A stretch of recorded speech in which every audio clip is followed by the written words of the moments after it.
how do you feel that the EV2 faction has worked out in TNA? I mean, it did work for a while. It seems like they're almost defunct now.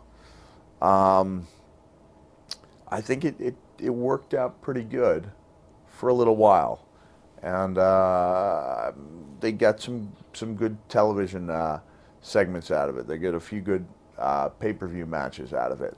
So I would not label it as a failure. I mean, that name itself is a little weird, you know. Just having to, you know, kind of rename the past is kind of odd.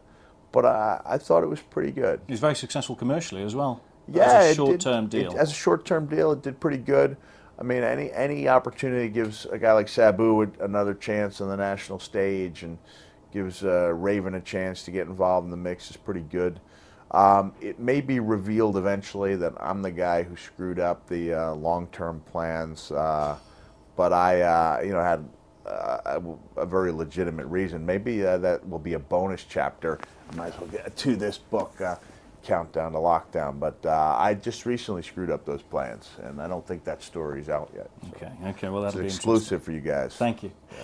So, how are your personal relations with WWE at the moment? It's quite unusual for them to plug a non-commercially controlled, almost in effect a competing product, isn't it? Really? That was, I mean, that was just crazy. It was, they'd never done it before. As someone mentioned, like, they're mentioning the name Lockdown.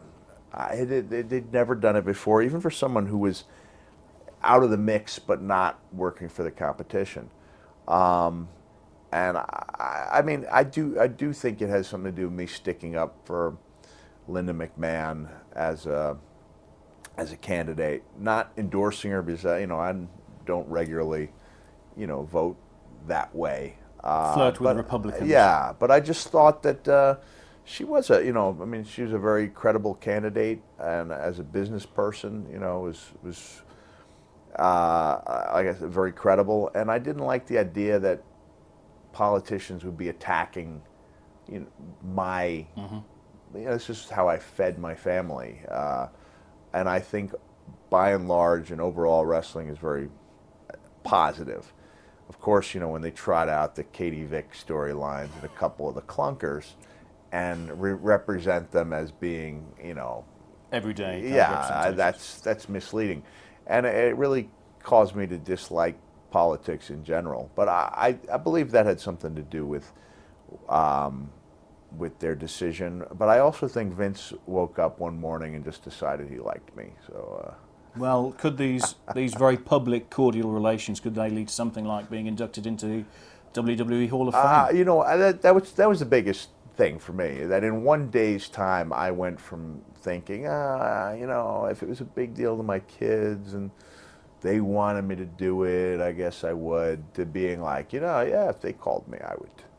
Yeah, I'll go on record as saying I will do it. You know, when the time. I mean, the time has to be right, but when the time is right, I'll go in there.